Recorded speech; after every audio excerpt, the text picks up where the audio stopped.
Good morning, everyone. Good afternoon, good evening. It's such an honor to be here with all of you, to see so many of you already saying hello from all parts around the world. Welcome to the 2020 AFS Global Conference. Welcome to all the participants from around the world, to our many distinguished guests from ministries of education, to the hundreds of students and teachers who will be joining us over the course of the next couple days, and welcome to all of you following the live stream.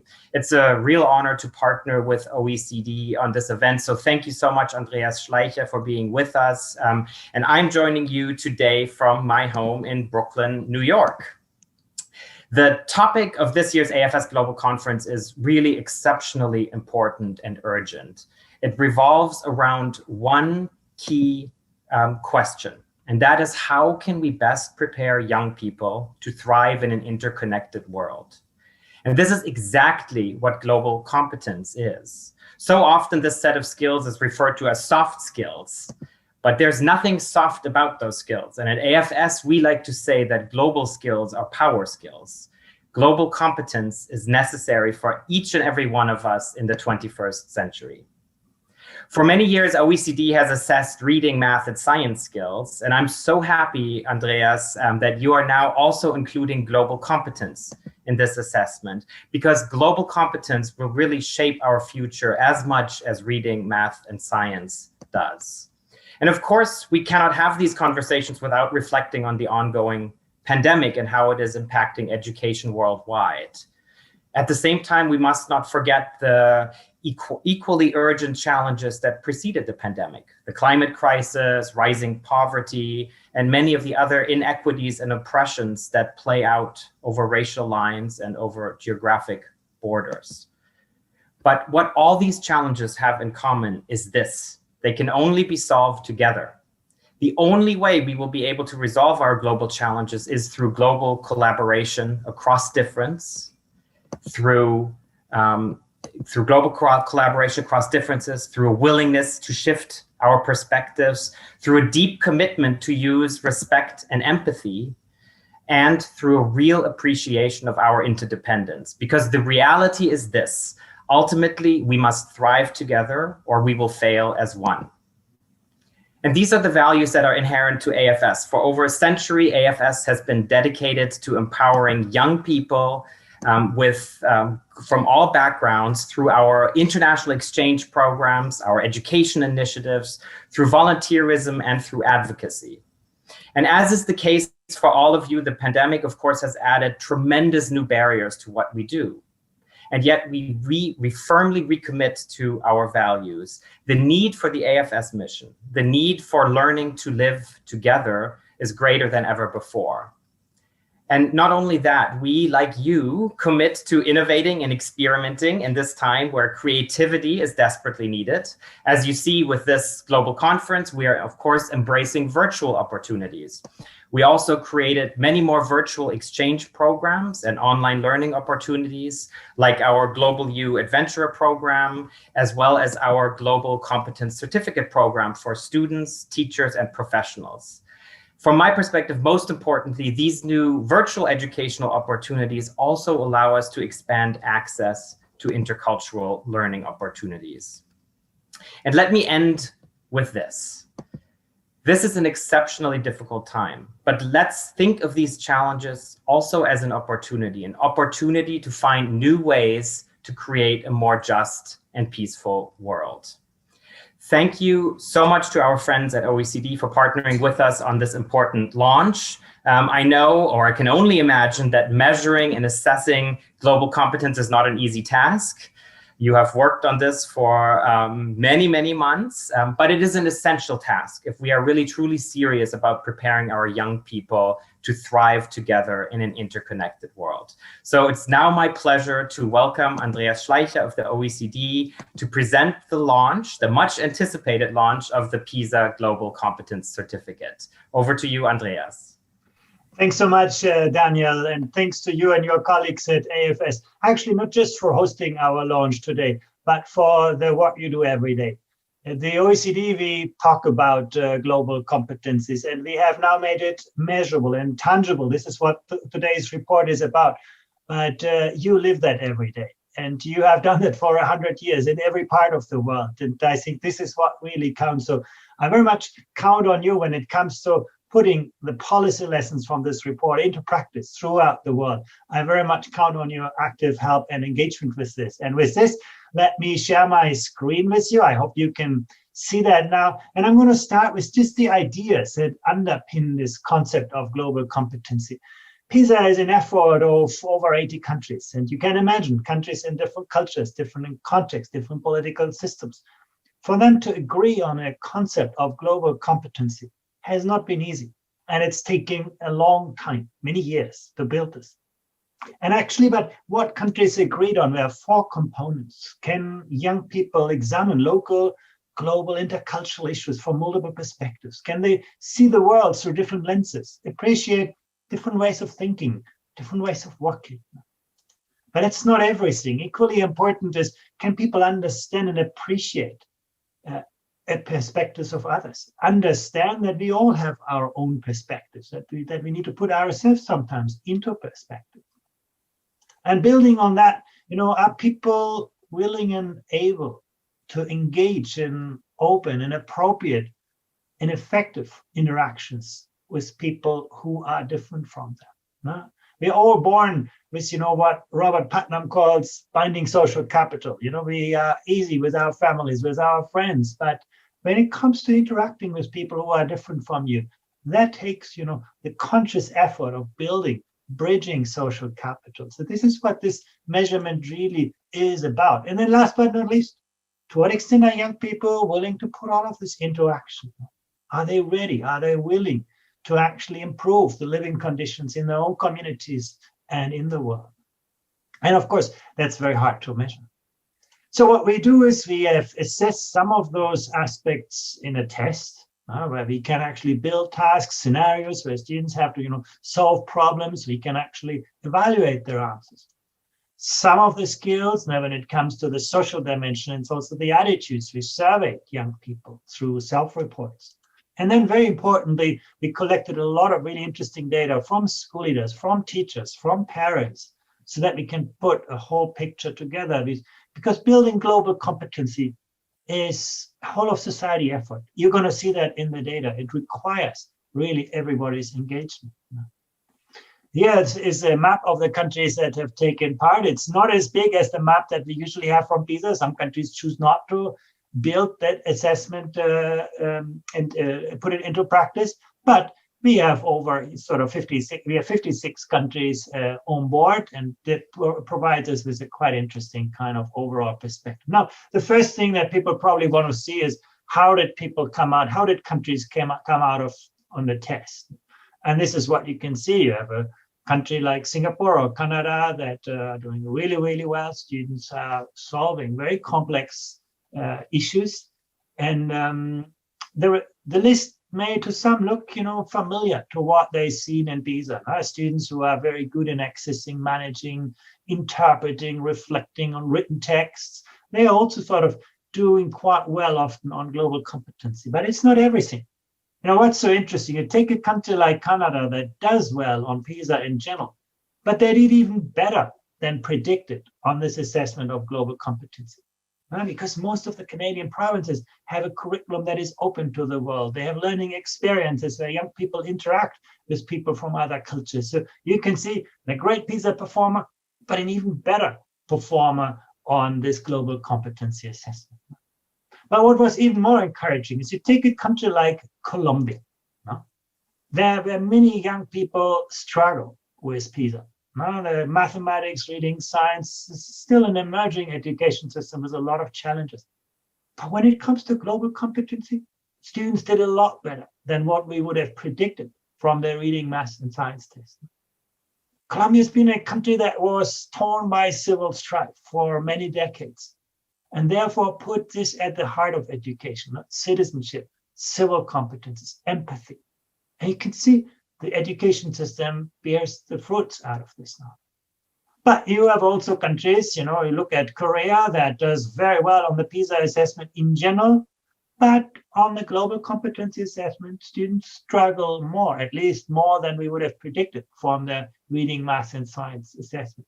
So what I'm saying is that global competency doesn't come nicely as a byproduct from doing well in school and the key subjects. It is something that needs its own effort and it needs its own attention. But let's look at the results in more detail. One of the things that we found very interesting is that students' attitudes and dispositions are a very strong predictor of students' global competency. Where students showed more respect for people from other cultures, they did better on this test. Where they had, more positive attitudes towards immigrants, they did better on the assessment. Where they had more cognitive adaptability, being open to change, being open to novelty, being willing to see around the next corner. Where they felt greater self-efficacy regarding global issues. That means, yes, this is a challenge, and the world is complex, volatile, ambiguous, but I'm ready to engage myself. They did better on this assessment.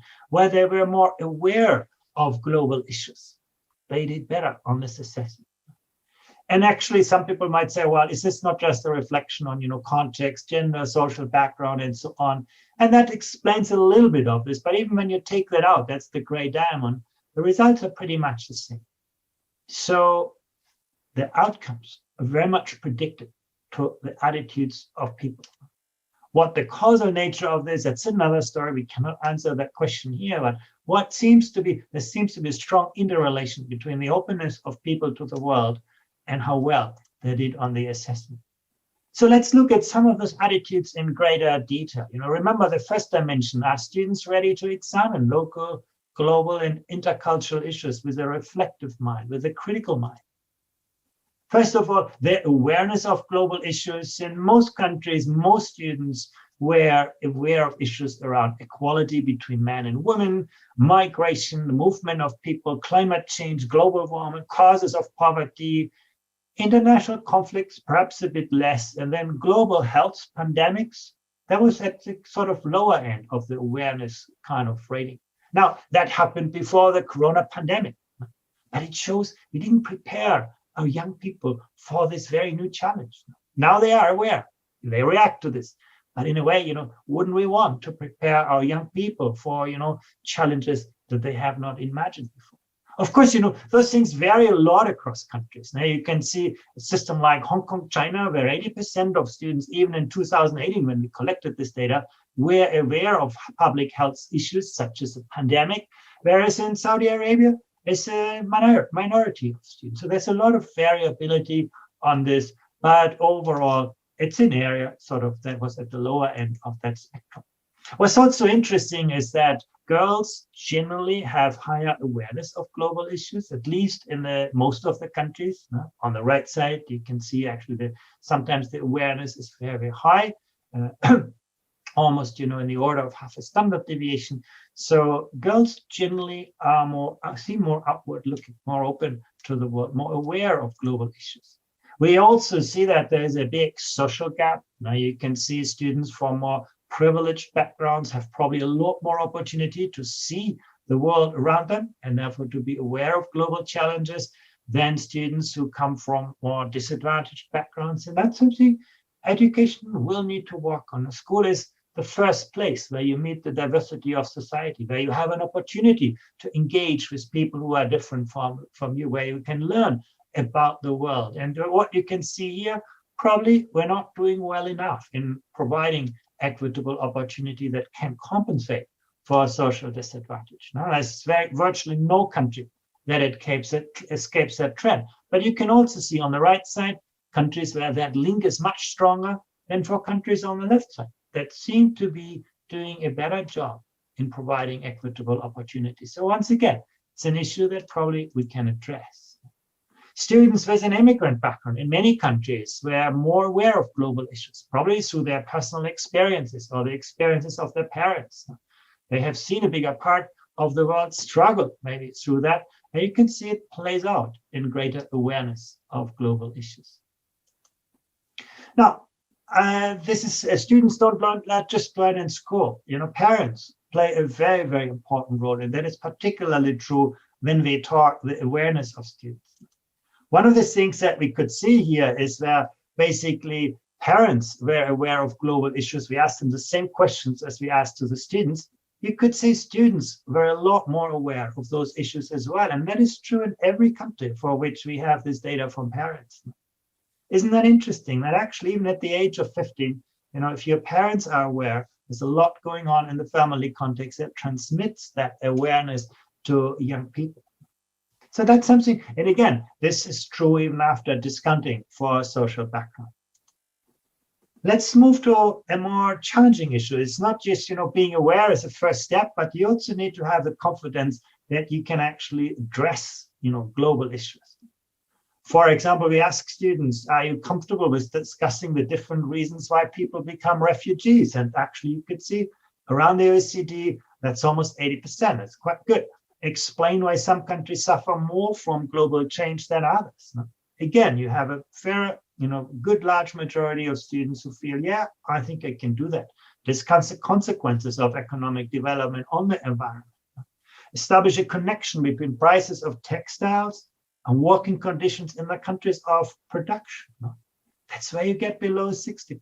It's still a majority, but think about, over, 40% of young people see, well, I'm aware of the problem, but I'm not confident to deal with this. So this is where global competency is starting to kick in. Now, what you can see, before I showed you on awareness, girls were doing everywhere better. When it comes to self-efficacy, in some countries, you can say girls are still doing better, like Albania or Saudi Arabia.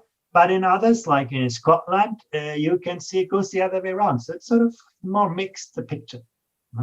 On the passive awareness side, girls are clearly more aware when it comes to actually, am I ready to do something about it? Boys see the same kind of advantage than girls in some countries. A more mixed kind of picture. Let's move to the second dimension of global competencies. To what extent are young people willing and able to appreciate the ways of thinking, the perspectives, the worldviews of other people? That's something where we start with something that we call cognitive adaptability. That's basically, to what extent are young people open to change? This pandemic, I think, has put up to a steep learning curve. We had to engage with completely new ways of learning, new ways of working, new ways of socializing. To what extent are young people open, resilient to new challenges? And you can see most students in most countries say, yeah, I can change my behavior to meet the need of new situations. I can deal with unusual situations. When encountering difficult situations with other people, I can think of a way to resolve the situation. It's sort of at least, over half of the students feel comfortable with that. But, when it comes to I can adapt easily to a new culture, well, that's you get below 50%. So variability, again, I could show you lots of variability of this across countries as well. Again, you can see, for example, some very high performing education systems on PISA. If you look to performance in mathematics, you find few education systems that do better than Macau or Vietnam. But when it comes to students' cognitive ability, that's where those education systems struggle. Students are less inclined to be open to the novelty, which is what the world demands from us today. It just shows, how global competency is really complementary to many of the traditional subject ideas. Again, you can see there is a gender gap in many countries, and here you can see boys at an advantage. Boys seem to be more adaptive, more open to change than girls in most of the countries, not in all. On the right side, you can also see a few countries where girls have higher cognitive adaptability. But overall, this is an area where our data show generally an advantage for boys. Now, coming to the more challenging area of are students willing to engage with the perspective of others? Here you can see over 60% across the OECD area say, I sometimes try to understand my friends better by imagining how things look from their perspective. But again, it tells you also 35% say, no, that's not what I'm thinking. I believe that there are two sides to every position, and I try to look at them both. I try to look at everybody's side of a disagreement before I make a decision. So you can see in most countries, actually, most students basically are willing to engage with other ways of thinking. other ways of working, the perspective of other people. But you can also see, this is probably a bar that you would want to be 100% in every country. And I think dialogue always starts with seeing the world through different lenses, to see different sides of the coin. And this is not just, a question of personal empathy. I think it's also a question of being open to novelty. Innovation today is about connecting the dots where the next big idea is going to come from, to look at problems from different sides, from different angles. So I think that's very, very important. You can see when it comes to perspective taking, this is where girls have a huge advantage in virtually every country for which we have data. Higher ability, higher willingness to look at things from different perspectives, to appreciate, the perspectives of others. And that big advantage could be very, very big, but in most countries is still quite significantly measurable. Students' interest in learning about other cultures. Now you can be sort of open to change, but are you really actively interested to learn about other cultures? That's, in some countries still a majority, but in some actually a minority. I want to learn how people live in different countries. Yes, I'm interested in how people from various cultures see the world. I'm interested in finding out about the traditions of other cultures.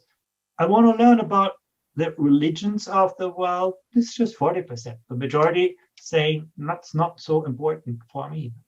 So coming to learn other cultures, and again, you can see big variation across countries. Turkey seems a country where students are very interested to learn about other cultures. The Slovak Republic, Italy, Hungary, the bars go to the negative side. Students are less interested. You can see the kind of moderate interest overall is mirrored by big variability across countries. We need to understand, what makes those differences. Why are young people in one country so much more open, so much more interest, while in others they are more closed, more inward? I'm going to come back to this later on. What was very interesting is that immigrant students tend to be more interested in learning about other cultures than students without an immigrant background. Now that's true in most of the countries for which we have comparative data. And perhaps, again, that may have to do with their own personal experiences in this. Girls also seem to be much more interested in learning about other cultures than boys, and that's true in virtually every country except Korea. So you can see the bars going all up in virtually every country. Learning about other cultures is something that girls are more open to. And you can see that later on reflected in foreign languages and things like this. But what I also find really interesting is that this is again mirrored in parents' interest. Now, where parents very more interested in learning about other cultures, you can see students being more interested in every country for which we have comparative data. And again, that holds after accounting for the social context of students. So respect, being interested to learn about other cultures, one thing, are you open and respectful to other countries? And that here looks very, very positive. Most students everywhere say, I respect people from other cultures as equal human beings. I treat all people with respect, regardless of their background. I respect the value of people from different cultures. So I think respect is there. That may not be always active interest, but there seems to be generally respect. Again, more among girls than among boys in every country for which we have data. Now that should also give us to think, what makes girls more respectful to otherness than boys? Is there something we can do in school? Is this a fact of, family and so on? Students' attitudes towards immigrants is something that we looked at, and these results I find very encouraging. Very much the vast majority of 15-year-olds say immigrant children should have the same opportunities for education that other children in the country have. Immigrants should have all the same rights that everyone else in the country have. Immigrants should have the opportunity to continue their own customs in life. Still a large majority of students. So again, attitudes towards immigrants, very positive. But there's variability. You can look at countries like Portugal, like Canada and Korea, where the attitudes to immigrants is very, very positive. At the other side of the spectrum, you can see a country like Hungary, where the attitudes of 15-year-olds is rather negative to immigrants. So there's a lot of variability that we need to unpack when it comes to education. And once again, you see that very closely mirrored in the attitudes of parents. Now, basically, you can see where parents had more positive attitudes towards immigrants, students also had more positive attitudes towards immigrants. Once again, it shows us how strongly schools and families are connected, that learning really is a whole of society enterprise, not just, a school activity, a curriculum activity. And this is basically, when you put it all together, perspective taking, openness is highly related to respect from other cultures. There's a strong correlation between those two constructs. And that, is highly related to the attitudes towards immigrants. We also see that cognitive adaptability is linked to respect for other cultures.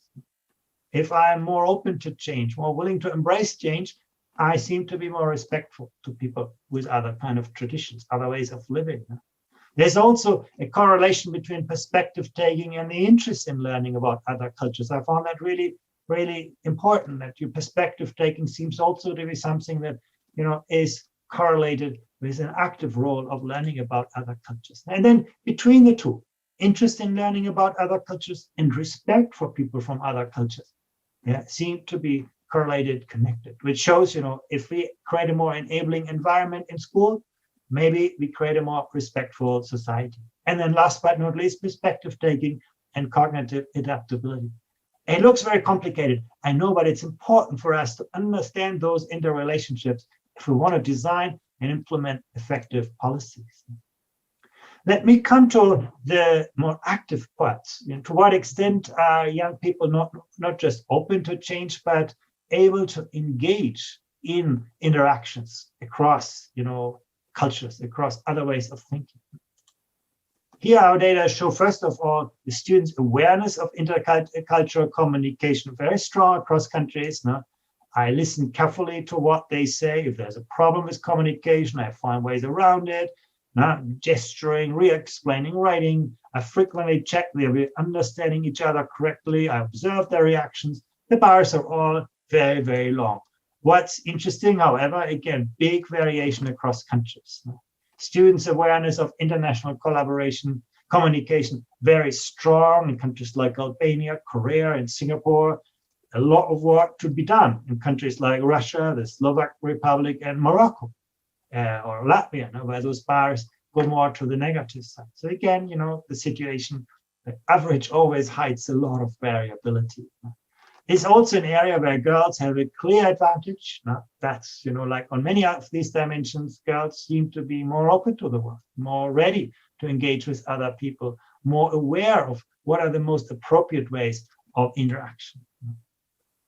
And again, when you look at this awareness, it's linked to many of the dimensions that we have talked about. So being aware is a very, very important first step to actually then also, take perspectives, take an interest, show respect, and develop positive attitudes towards other people. Now, where do people get in contact with others? In their circle of friends, that's the number one. In their circle of friends, that's the number one. In their family, at school, and then in their neighborhood. Of course, we were very much interested in what happens at school, because that's what public policy can most directly sort of engage with. And you can see also there a lot of variability. Basically, every student in Switzerland or Chinese Taipei said, I've contacted these people from other countries at school.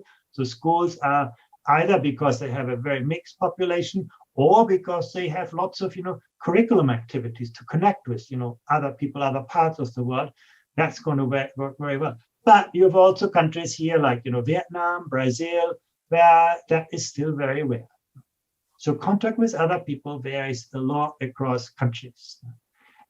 One thing I found really interesting is that the contact from other people is a very strong predictor for the interest of young people to learn about other cultures. In one way, it shows us some of the solutions to many of the problems in the world of today. Simply being able to talk with people who think differently from you, who look differently from you. That seems to be a big, good predictor for also being more interested. Of course, it could also be that people who are more interested have more contact. But I think those connections, these interconnections, are very good, very important. And in the digital age, that's not so easy. Technology often tries to connect us with people who think like us, who look like us, who work like us. But school certainly can compensate for this and create more opportunities for people to engage with other players. And you can see just being in contact, it doesn't almost matter what exactly you do, seems to be something that encourages greater interest in other cultures. And this again brings you to the world of the AFS. That's their kind of role, that bring people into contact. And you can see it then stimulates a lot of other things that flow from that. We also saw that people who are more in contact with people from other countries have a more positive attitudes towards immigrants, at least in most countries. Now, it doesn't work in some. You can see, for example, here, the case of Brazil or Philippines, Morocco, seems to get the other way around. But in the majority of countries, it seems that, just seeing people, being in contact with them, raises the kind of attitudes that they have as immigrants, at least in a correlational kind of sense.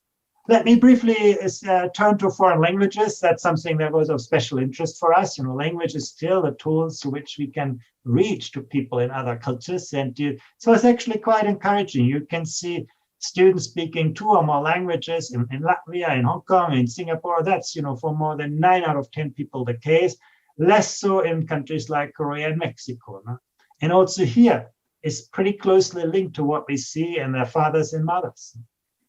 So once again, languages do not come from nowhere. They usually come from our family background, the awareness for other languages, the disposition to learn them. What role does school play? Actually, what was encouraging, there are only 3 countries, now you can see them here, Scotland, Australia, and New Zealand, where the majority of young people do not speak another language. And every other countries, you can see a majority of students speaks at least 1 or sometimes 2 or more foreign languages. And that probably would have looked very differently 20 years ago. I don't have trend data on this, but my guess would be this is a recent effort in education to equip more people with a broader outlook, with the tools to communicate and collaborate. And it seems quite successfully, with a very few exceptions. And once again, speaking 2 or more languages seems to be related positively to the capacity of people to take others' perspective. It seems to be positively related to respect for other cultures. So language as a very important gate opener, not just as a communication tool, but also as a way to open bridges to other cultures, other ways of thinking. So the big question, of course, is not just, what people know, what they can do, but are they willing to do something about it? First, we looked at student agency, and you can see looking after the global environment to me is important, and many other things. But then, when you actually think, can I do something about the problems of the world? The bars get much shorter. I think my behavior can impact people in other countries. People are less confident. So they like to be engaged, young people, but many do not seem to, trust the capacity to do something about it. So building better agency, self-efficacy is probably a very, very important role that we still need to play in this. This is also something where girls have a big advantage in most of the countries, this kind of agency, willing to be able to do something about it. And you can see students' agency is a strong predictor for many other of the constructs that I have introduced to you. Now, where students do not believe, I can do something about it, I have that agency, that capacity, that ability, often the other dimensions are also less pronounced. So moving from the kind of very passive schooling environments to more active environments seems to be something very, very important. And that brings me to the last point, who is actually going to take action in this? Well, basically, we looked at several dimensions, and here you can see the share of students. You can see 70% of students say, I reduce the energy I use at home to protect the environment. That's very good. I keep myself informed about world events by Twitter or Facebook or whatever. I regularly read websites on international social issues. I choose certain products for ethical or environmental reasons, if they are a bit more expensive, still 45%. So you can see many young people are willing to make trade-off to create a more sustainable, future-oriented one. That, I think, is a very, very important finding. And once again, you can see that was very closely predicted by what their parents do. Now, when parents said, I reduce the energy I use at home to protect the environment, students were over twice as likely to agree when they were filling the questionnaire. When parents said, I choose certain products for ethical or environmental reasons, even if they are more expensive, you have students who were much more likely to do that as well. So you can see again how attitudes often are shaped by what people see around them. The kind of ecosystem in which we are embedded is a very important enabler and predictor for the outcomes that we ultimately see. Now, we looked at all of those actions, and what you can see, and this is one of the most interesting and perhaps policy relevant findings, is that the number of actions that students take is a very strong predictor for their attitudes. You can see where students were taking a lot of the actions I just mentioned. You can see they were more interested in learning about other cultures. They had greater agency regarding global issues. And they did those things, and therefore they believed confident to address some of the global challenges. They were more aware of global issues and so on. So you can see actually the activities in schools do seem to shape what students actually believe and how they relate to those kinds of problems. And that, gets us to the question, what can we do about this? We looked at this quite carefully in the assessments. First of all, to what extent are those kinds of topics like climate change or conflicts or migration or pandemics covered in the curriculum? And you can see in most countries that we surveyed, most OECD countries, this seems to be quite well established. In some areas, a little bit less, again, health and pandemics, a little bit less than climate change. But overall, there seems now attention to those issues in the curriculum. And we can see that mirrored in teachers' initiatives. Sometimes actually teachers take even more initiatives than what the curriculum predicts from these things. But you can also see how this varies across countries. You see, when you look, for example, at the area of health, that did not come out so well on curriculum, you can see still countries like Poland, like Thailand, are very strong on this, whereas countries like Israel or Italy are not doing as much on this in the intended curriculum. But the curriculum is just words. The more important question is actually what happens. How do students actually learn about other cultures at their school? And what you can see very clearly is that, there are many different ways to plot. In virtually all education systems, students learn about different cultural perspectives on historical and social events. Now, you study history, you study social science, and there's lots of activity around it. But, when it comes to the more concrete things, in our school, we actually celebrate festivities from other countries. The bar gets very short. And that tells you part of the problem. They're very, very good in school to sort of transmit knowledge to young people, not to convey ideas. They're not as good yet to provide, experiential learning, real experience. And what our data show, it is often that real experience that then predicts, attitudes towards global issues and ultimately global competence. Now, I said, the bar is very short. In school, festivities do not play such a role, but again, that varies hugely across countries. You can take, a country like Singapore, or Panama, or Brazil, or actually Moldova, where there is actually a lot of emphasis on this. Whereas countries like Italy or Switzerland or Saudi Arabia, these things rarely happen. Schools are typically, celebrating festivities that just reflect their own culture, but not the culture from other people. So when I say on average, it's not so good. You can see some countries doing really, really well on this. I mean, Singapore, star performer, also this. So when you look at all of this data, you won't surprise anymore that Singapore does so well on global competency. This is not about math and science and reading alone. This is also about the kind of curriculum and learning environment schools provide. When it gets to school student exchanges, of course, this is the big field of the AFS. Again, countries like Singapore and Slovenia do a lot do this. Basically, schools offer exchange programs with schools in other countries. In Colombia, Peru, and Argentina, that's more rare. And this I can understand because this is where things are getting expensive. Celebrating other festivities, that's something that every school should be able to do. But, exchange programs, I can understand in some countries, those things are just very, very hard to organize. And then this abstract learning about other cultures in most countries, quite well developed. Greece here is the only exception on this. So How do teachers prepare themselves for this? What we looked at this and we asked them to what extent they engage in professional development. And you can see the majority of teachers have, done some training on conflict resolution, the role education can play in confronting discrimination in all of its forms, teaching about equity and diversity, and so on.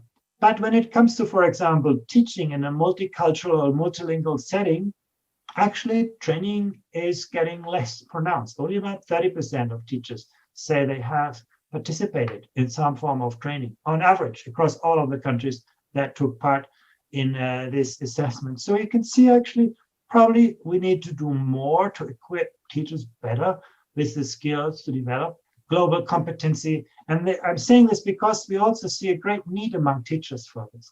Not in a country like the United Arab Emirates that has a long tradition, of a very international global environment. But when I look at countries like Brazil, like Chile, like Korea, like Peru, like Malaysia, and so on, you can see actually the majority of teachers say, I really need professional development in teaching a multicultural, multilingual class. So that is something I think that we can and need to do very concretely to help teachers be better prepared for developing global competency. Students' perception of discrimination at school. Now, we ask students questions. Do you think your teachers have misconceptions about the history of some cultural groups? They say negative things about people from other groups. They blame people of some cultural groups for problems faced by the country. You can see in some countries that is an issue. Students, I'm not saying that is what teachers do, but students perceive that there is some discrimination at their school. Now you can see that particularly for countries on the left side, in Baku in Azerbaijan, in Saudi Arabia, and Philippines, Morocco. In other countries, less. On the very positive side, you can see in countries like Korea, Vietnam, Ireland, Scotland, Costa Rica, and so on, there seems to be less perception, but it is an issue. And one of the most startling findings is that actually that kind of perception very closely shapes the attitudes of students and their respect for people from other cultures. What this really tells us is that it's not just about what I teach as a teacher, it's also about the attitudes that I convey to my students. If I am seen to be more discriminative, most likely my students will also show less respect to people from other cultures. Now, those two things seem to be really very closely correlated. Again, the causal nature of those relationships, they're difficult to unpack, but we need to be aware that there seems to be that kind of linkage between this. So teachers' behavior is very, very important enabler for global competency. Now, when you ask yourself, what do students actually do?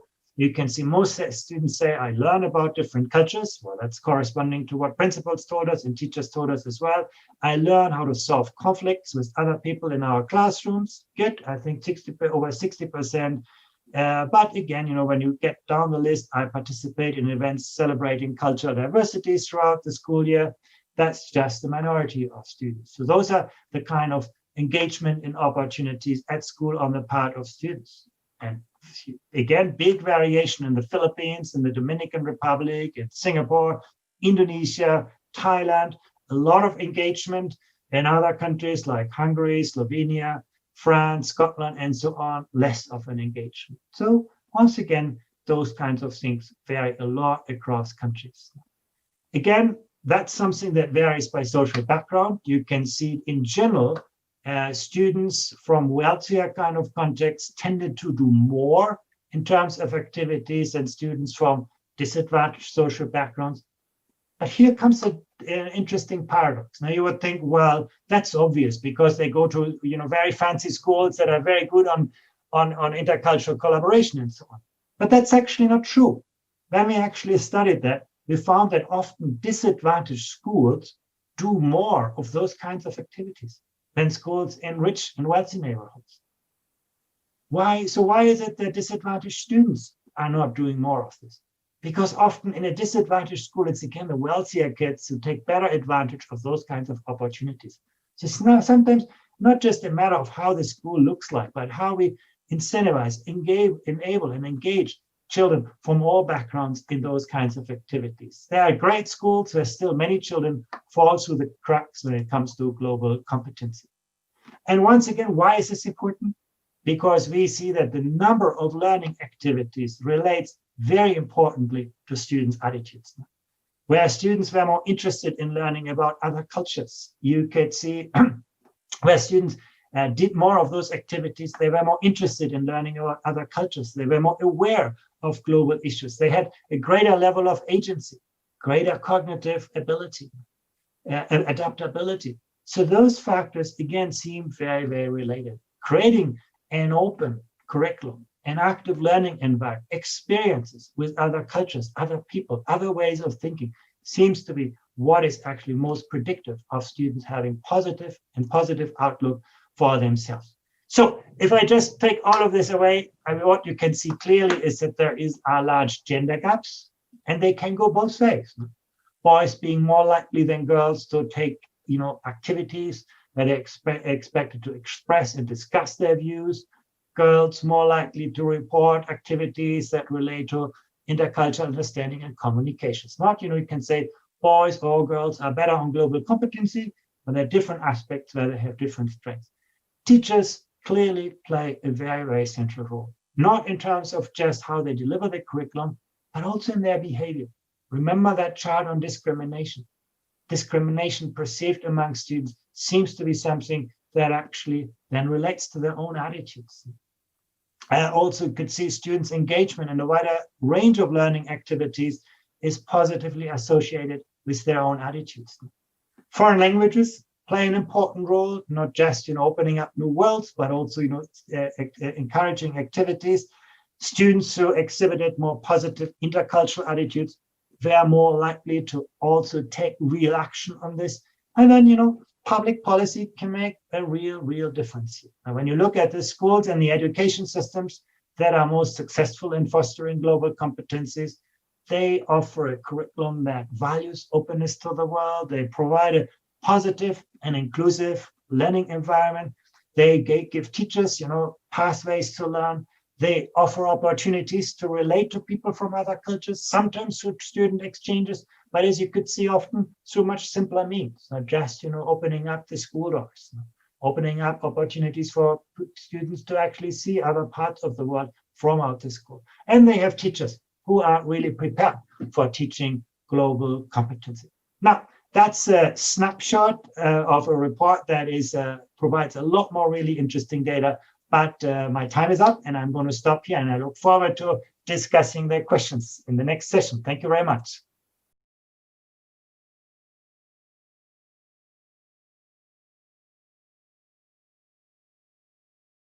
I think we're all processing, Andreas, what you shared. I had the privilege of taking a sneak peek at the report and read all 465 pages over the weekend. And I know many who are watching now will go and eagerly download the report. For those of you who'd like to do so, we've put it in the chat. My colleagues will do so again.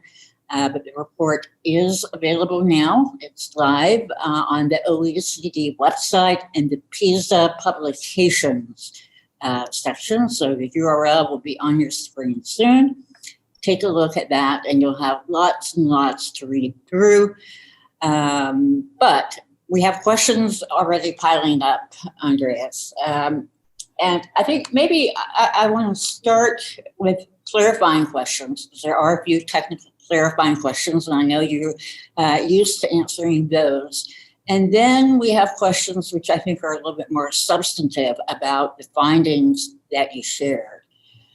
And when I think about what you're doing, Daniel mentioned it earlier, for AFS and many who are attending this particular conference, I think we see global competence or educating people to live and thrive together in an interconnected world really as crucial and needed to be embedded in education and to be a right of learners. So alongside literacy, alongside numeracy, alongside sciences or STEM, that global competence really is a necessary ability for learners, young people, but young people of all ages, as we say in AFS, so for all of us. So maybe before we delve into the substantive questions, a few clarifying questions. First one is around how the assessment came together. What sorts of instruments did you use? To what degree are the responses validated, particularly since many are self-assessments?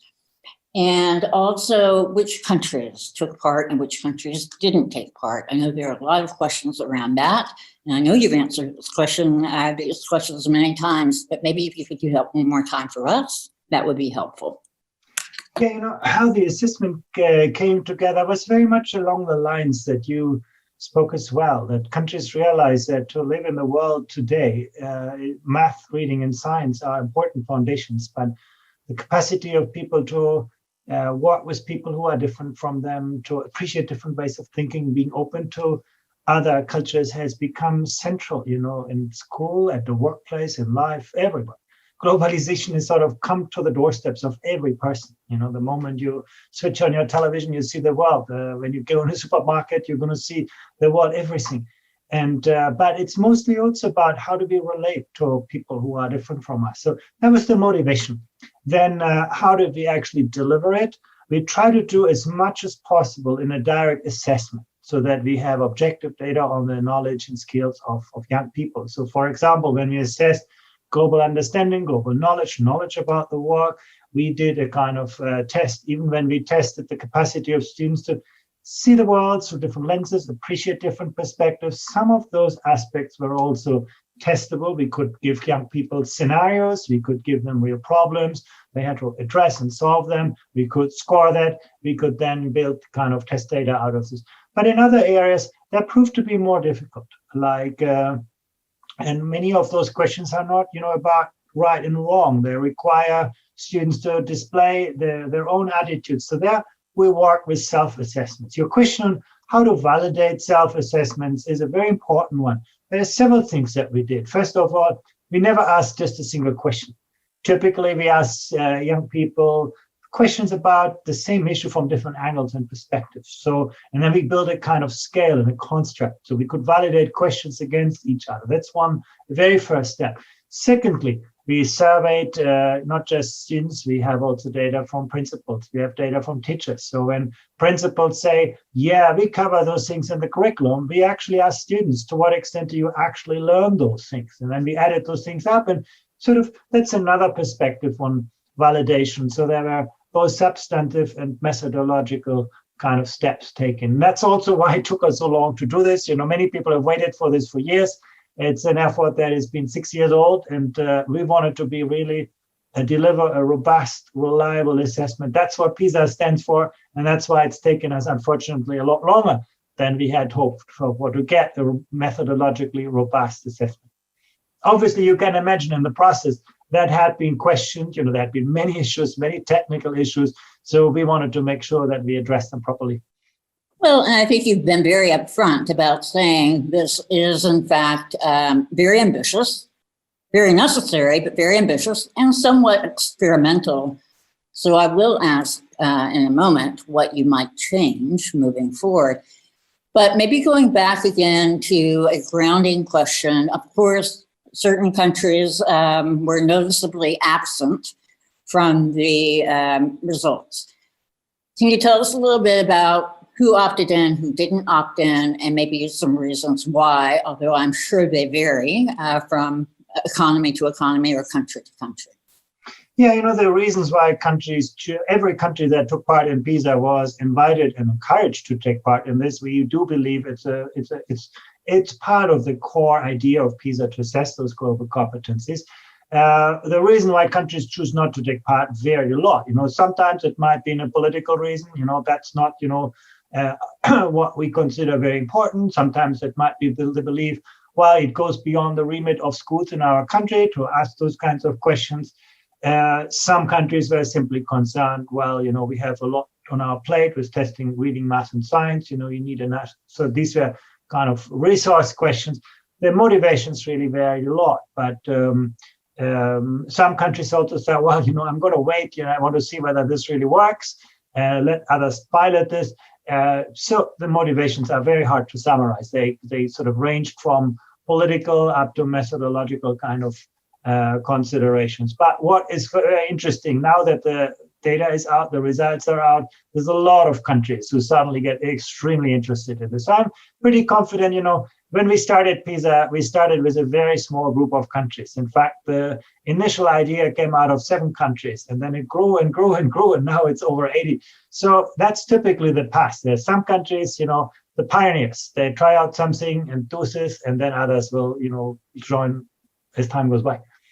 Well, I can corroborate the interest, because having seen who is attending right now, I know that there are many representatives, including policymakers, but also from the corporate sector, from non-formal education, academics and researchers who are coming in from countries that did not take part in the 2018 assessment. So certainly there is interest, and the reality is that this study has now shone a light on something we think is crucially important.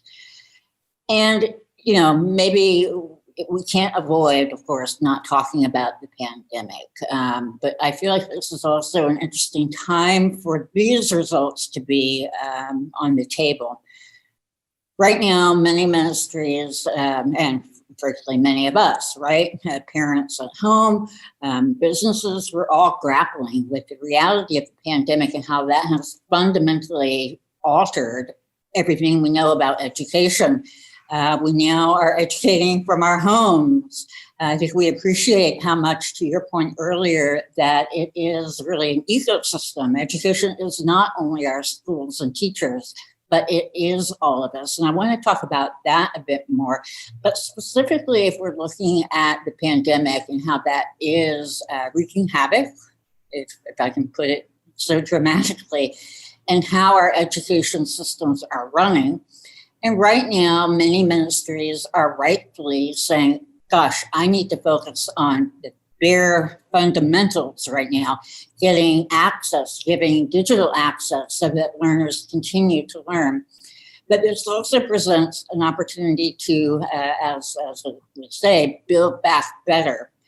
So in your view, how can we take the results of this study with our current reality of being in a great deal of change, a time of change, so that as we're building for the future, that we incorporate global competence education in alongside literacy, alongside numeracy, alongside STEM, and we don't see it as a nice to have. It's not at the top of the needs hierarchy, but rather is a fundamental part. How would you recommend to those of us who are passionate about this that we use the report in talking with our colleagues? Yeah, if you do look at the education systems that do best in teaching global competency today, you actually see they don't teach this on top of mathematics, on top of science, on top of literacy. Actually, they teach literacy to global citizens. They teach mathematics and science to global citizens. When they deal with science, they embrace, problems like climate change. What do those issues mean for us today? And they make learning more relevant, more engaging, more real, more open to the world. So, and again, you could see the data. Often it's not just what the teacher says, but what the teacher does, the kind of attitudes and openness of teachers themselves. So actually, I don't see those in competition. The kind of core subjects and the global competency. I do think global competency should be the heart of education, and the subjects are then the tools to which we can actually teach and learn that global competence. And when I look at the pandemic, there are several, despite the devastation this has brought about education, there are several aspects that encourage me. And one is, you just mentioned this, that this pandemic has made education a whole of society project. Parents understand what it means when their students learn, how their students learn. Teachers have understood, it's not just enough for me to broadcast knowledge. I need to not only know my subject and how different students learn that subject, but I actually need to know my students to reach them. I need to understand how different students learn differently in their own kind of context. I think that's very encouraging. The last 15 years have perhaps been a time of, despite a lot of money in education, of commodification in education. Students became consumers, parents became clients, teachers became service providers, and it's taken out that kind of relational component in education. And in a way, I think the pandemic has brought it back. I think the pandemic also, this kind of global awareness is now in everybody's mind. Why do I wear a mask? Not to protect myself, but to protect others from it. We are all connected in this. One thing that happens in one part of the world can be everywhere tomorrow. So I think there's several areas that actually make it likely for me that education is going to take this agenda on very, very seriously. And there are so many ways in which we can do that well. I mean, for me, an international assessment provides just many answers. There's so many countries with very strong results. Look at the result on Colombia, where you say, well, in math and science, they're not so great. But actually, it comes to global competency, they made it a priority and they've done really well on it. Let's actually move to a different tact here.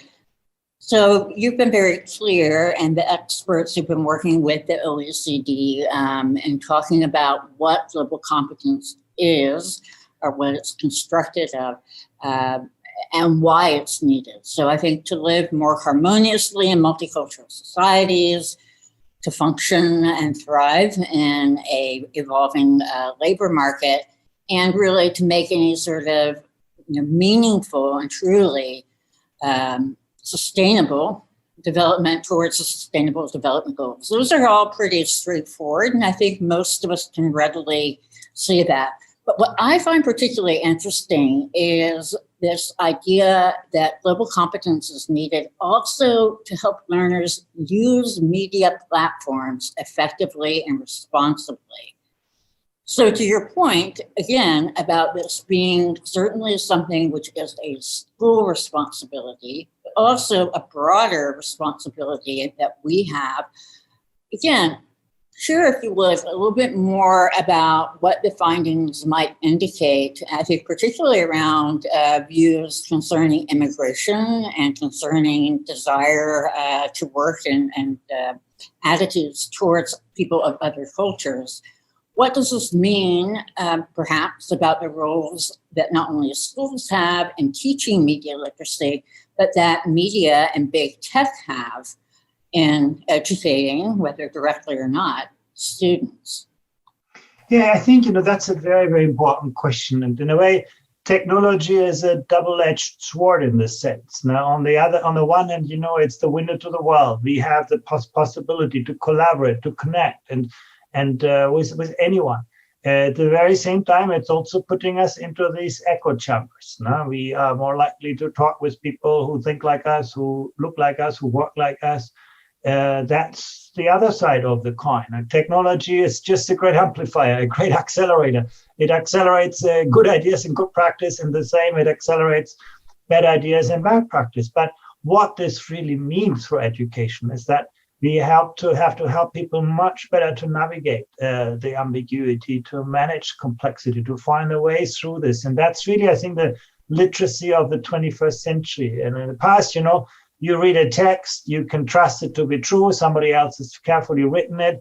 Today, you look up something on Google and nobody will tell you what is right and what is wrong, what is true and what is not true. Sort of literacy has become the construction of knowledge, and being aware, being open, being able to contrast, critique, compare. And I do think this is something that will have to be actively taught. I do think our data from PISA show that many students are still captured in the 20th century literacy. It's about extracting information, not in the 21st century, where it's about constructing information and being open to other ways of thinking. Now we are spending so much time to help young people, understand our knowledge, and so little time to put our knowledge into question. And that's really what this is about. What also global competence is about. To what extent can I question my own assumptions? To what extent am I open to, other ways of thinking? And I do think we need to put a lot more effort onto this. And that's also something, as global competency as a concept evolves, the technologies that we now have are much better to assess it in the next round in We will sort of look at something in particular that we call learning in the digital world, which actually looks at that aspect of global competency. So, we know the term global actually is quite polarizing right now. And I know that we have had discussions about, in some ways, maybe backing off from the idea of calling something global competence. It also can be very fuzzy as a concept. Of course, when you break it down into the component parts, it's all very clear, but conceptually it can be perhaps overwhelming for people. Nonetheless, it's necessary, and we do live in interconnected societies, and we need to be able to navigate those. So for educators, but also parents and others who might say globalization isn't for me, it's not worthwhile, how do we convince them that, whether we call it global competence, whether we call it learning to live together, learning to live in an interconnected society, how do we convince them that this is in their interest? And again, something that their children need in order to navigate the world ahead and the world of today, for that matter. Yeah, it is a challenge, but at the same time, our data show it has a lot to do with what we do in school and how we educate. It has a lot to do with, unfortunately, social context. Students from wealthier backgrounds, they do get all of those opportunities, and they actually have generally a quite positive outlook. Students from disadvantaged backgrounds often get locked into their own kind of small spaces, and I think that's what we have to. These silos is what we have to break. And I also would say that, we need to build strong foundations. Young people who do not have a strong foundation under their feet, those are the ones who are going to build the walls around them. Now, I think really that's what education can do. Education is no longer just about teaching people something, but giving them a compass to navigate the world. And then you are not afraid of other people. The other thing I think people need to understand that global competence and has nothing to do, or very little to do, with people in other places. Actually, it could be within your family. It could be among your friends. I think it's just about appreciating different ways of thinking. It has to do with innovation. Innovation today is not just being very good in your own discipline, but being able to connect the dots to learn how to think about a problem from somebody else's perspective. And I think that is really what this is about. We too often connected with national borders. That's, by the way, one reason why we carefully avoided to talk about global citizenship. We wanted to actually look at the human dimension of global competency, not at the kind of political or institutional aspects. Well, and you remind us, too, that cultures are not necessarily national constructs. Of course, there are national cultures, but culture can be, in this office where I'm sitting right now, as much as it can be gender, faith.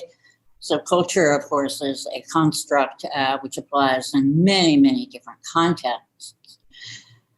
So let's talk a little bit about how we do make intercultural learning, global competence education more accessible, because I think you talked about the advantaged and disadvantaged schools, and students within even disadvantaged schools, still those who might be on a higher socioeconomic spectrum, taking more advantage. Mm-hmm. In AFS, obviously, for 100 years, as you pointed out, we've been running in-person student mobility programs where a young person has an opportunity to go take part in a community, be embedded in that family and school. But that is an expensive endeavor. Of course, we welcome and encourage and want governments and the corporate sector to fund and support that. But even so, the number of people we will be able to reach with mobility is still relatively small, which means there need to be additional ways to integrate and expose people to other cultures and have participatory learning activities such as those you highlighted as making a big difference. So could you tell us a little bit more in your view about what the curriculum might look like and or learning activities that don't only rely on mobility, but that can be implemented locally? And I imagine, again, technology is a double-edged sword, as you say. On the one hand, it can build echo chambers. On the other hand, it can connect us, as we're doing right now, with hundreds, if not thousands of people simultaneously. Yeah, it's a good question. First of all, I do believe the activity part, going to other places, being embedded, like what AFS is doing, is still the gold standards. If you want to really deeply engage with other people, you need to see them. The technology is not a great substitute for this. It can complement it, I once asked, the Minister of Education in Singapore, how you can afford it. They don't spend very much on education, but they still encourage and enable every middle school student to have an overseas experience. And they actually said, yeah, it's expensive, but it's actually one of the best investments that we make in education. I mean, the return on that investment in opening minds, in opening cultures, in creating sort of motivation among people is just incredible. So I do believe we should, despite all the other means we have, we should not diminish those experiences. They really remain very, very important. But there are other ways. I mean, technology is an obvious one. There are many schools now that connect with other schools that have shared learning experiences. And some of them have been very, very successful and long-standing. If you go to sort of the Asia Society, they have been trying to institutionalize those things. I think there are good examples of this. But even, where you do not connect with others, the province of Ontario in Canada, every teacher will make their best effort to in sort of adapt the curriculum in the local cultural context. For example, if they have students, from Pakistan, they will draw them into this. They will not change the learning goals. That's still about, math and science. But they will make sure that those students will find their own culture reflected from this. And more importantly, that the other students in the class can benefit from those experiences. I think that's often the side we forget. We think, we need to reach out to specific groups. But if actually everybody benefits, so I think just having teachers who are culturally aware, who are aware of different ways of thinking and who are capable of bringing that into the classroom setting, I think is a very, very important example. Another thing you can do simply is to ensure that the teaching population in your school somehow reflects the student body. We often don't do very good at that, but actually, that is not just about culture, that's also about gender. I think the more deliberate we are about these things, the more.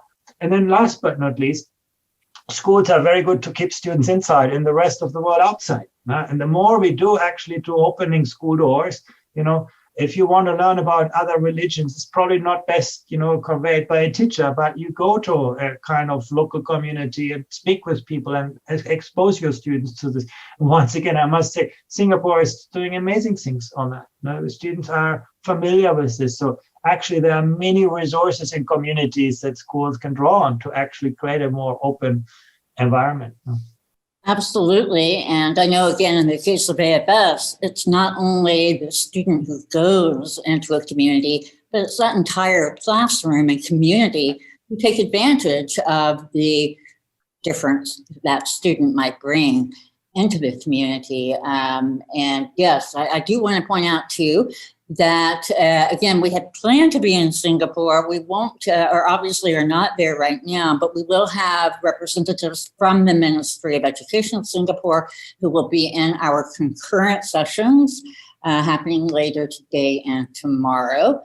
And you mentioned too, our friends at the Asia Society who've been doing a great deal of work also in virtual learning. AFS is also now doing more in virtual learning and also in materials, programs, virtual and in person for teachers. So maybe let's talk about teachers a bit more.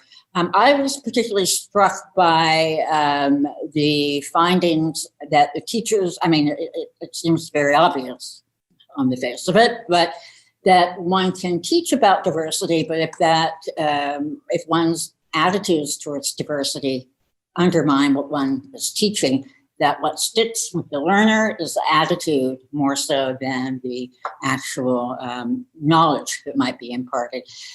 And that teachers reported, yes, they felt that they could work and teach in multicultural classroom settings, but that they had not necessarily had professional development in the last 12 months, or in some cases earlier. Tell us a little bit more about those findings and what the implications are from your perspective. Yeah, when you look at global competency, or perhaps social and emotional competences as well, often they are caught, not taught. It's not what I say as a teacher, but it's who I am as a teacher and how I act, how I behave. That's something these data bring out very, very clearly. And that means really that teachers need to be self-aware, how their behavior actually influences the way in which students learn and work, the design of the classroom environment, and the way teachers need to become not just good instructors, but good mentors, good coaches, good evaluators, good facilitators in using the resources that are in their classroom, in their students. That's what global competency can really achieve. What looks like a contradiction between teachers feeling confident and at the same time asking for a lot more professional development in this field is actually, quite easy to resolve. I think teachers believe they're doing what they're supposed to do. At the very same time, when you ask teachers, why did you become a teacher? Most of them, actually over 9 out of 10 teachers will say, I want to make a difference to the lives of students. So they may know, while I teach, math and science as I'm supposed to do, I'm quite confident in this.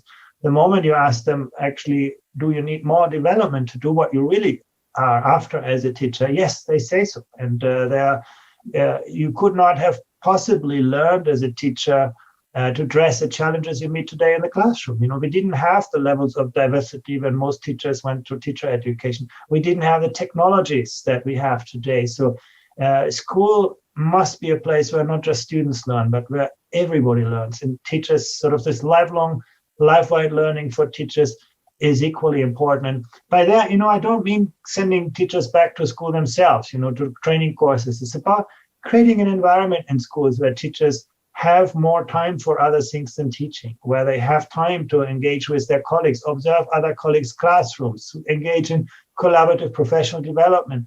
And where those conditions exist, you have teachers also much, much more confident that they can address those kinds of challenges.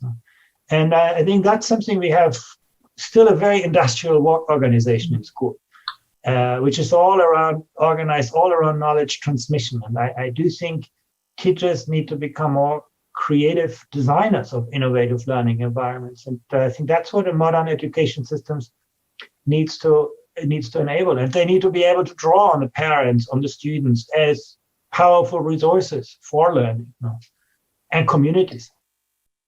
Well, absolutely. The idea of the infrastructure of education needing to accommodate new ways of teaching as much as new ways of learning, and having not only teachers, but school leaders and policymakers aware, I think, of the need for this is indeed very important. I do want to come to the idea, and maybe I should mention too, AFS is very pleased to be part of a consortium right now. We are working on an Erasmus Plus funded grant to develop teacher education, global competence in teacher education. And that's actually looking at initial teacher education, so that for those who are now coming into the workforce as teachers, that hopefully we will be able to embed more global competence personal development, but then also the ability to enable that in others. But you touch on parents and others. And I know we've had a number of questions popping up here around parents and what responsibilities might schools, although I think it's a little bit of an unfair question, have to parents to help parents develop global competence in their youngsters, or again amongst themselves, or what responsibilities do policymakers have in helping not only schools, but helping parents of students? So it's a tough question, and I don't want to put blame or responsibility only with policymakers, but I think there is something that needs to be discussed here if it is an ecosystem, if we are all interconnected, what responsibilities do we have? And again, maybe also the corporate and business communities. Certainly from a workforce pipeline perspective, it is in the interest of employers to make sure this is happening. So in your view, Andreas, and you've had a chance to see this from multiple perspectives, what responsibilities do schools and policymakers and even businesses have to parents and others? Yeah, it starts actually with very simple things. You've seen in the data that I presented today how powerful the kind of actions and attitudes of parents shape the attitudes of their students. So I think that link is pretty well established. Even, parents asking their children every day, how was school? It doesn't take a degree, it doesn't take, 3 hours of time. It simply is about showing to your child that what they do in school is important to you. That had a greater impact on learning outcomes than family income. So actually, some of these things are not very difficult. We need to overcome the distance that we have created between parents and learners. Now, I sent my child to school and please give me back, ready-made for college. That attitude is what poisons this. But by the way, what also has depreciated the status of the teaching profession. To a kind of service industry. When you look at the perceived status of teachers in society, it has deteriorated in most countries, and that's where things start. I don't think as a parent I need to spend, necessarily 3 hours of homework with my child, but I need to have an appreciation for the work that teachers really do, and I need to be able to sort of see that value and to have that respect for the work. And then schools can do a lot to open this. Often, as a teacher, I reach out to parents when there is a problem. And what happens, of course, the parents will defend their children. I don't reach out to parents when, everything goes well. And I think if you want to create a really productive working relationship where parents are on board of this, you need to invest in this. I was once actually in a rural school in China. And I said to the teacher, how do you actually bring parents on board? Because their parents are often quite, they said, why school? Why does a child, my child need to go to school? I didn't go to school. I have a happy life. And there was an attitude, this was a foreign world to them.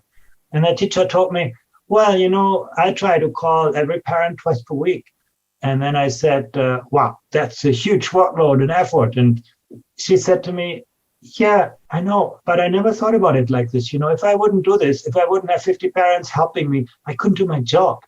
And I really think there needs to be sort of that investment from the school that is not just around, academic performance and problems, but this about, we are in this together. And particularly for parents from disadvantaged backgrounds who may not have that kind of schooling experiences to this extent themselves. And I must actually say, if you look at the variability across countries, some countries are doing that really, really well.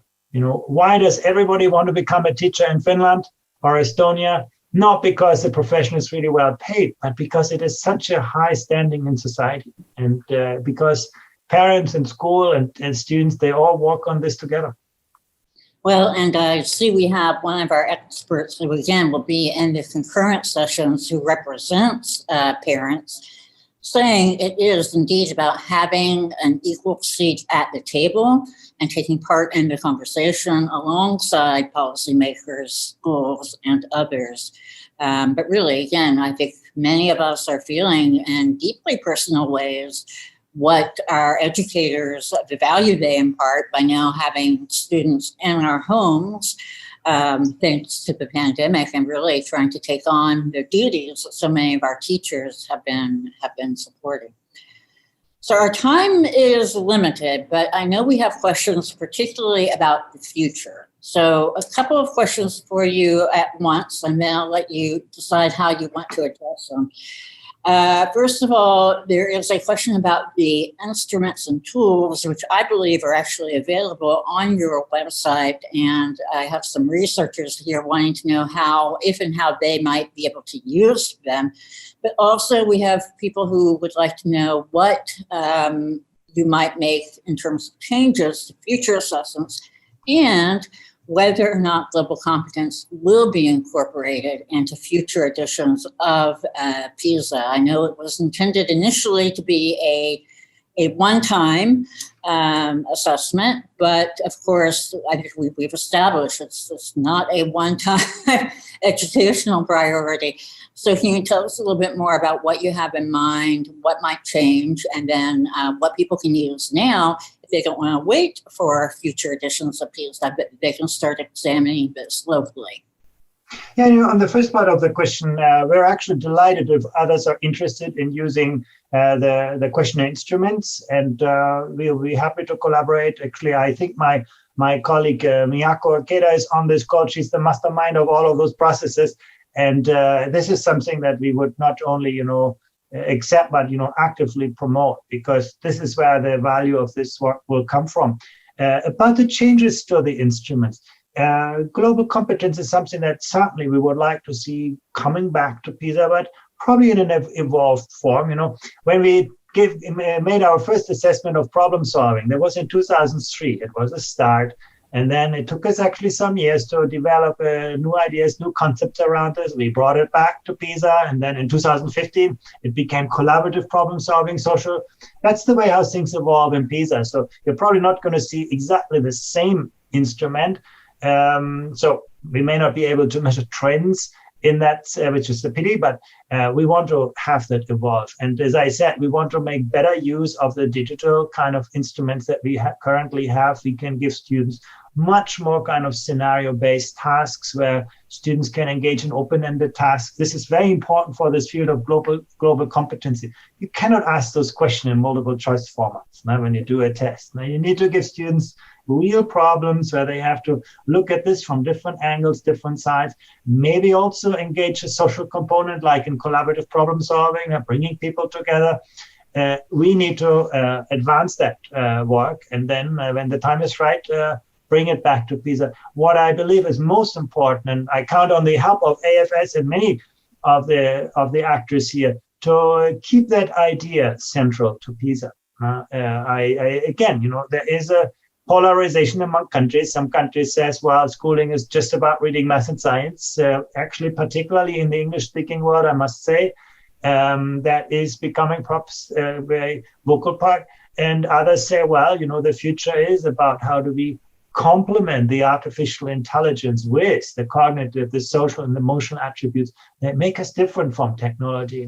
And I think that's where global competency also really comes in.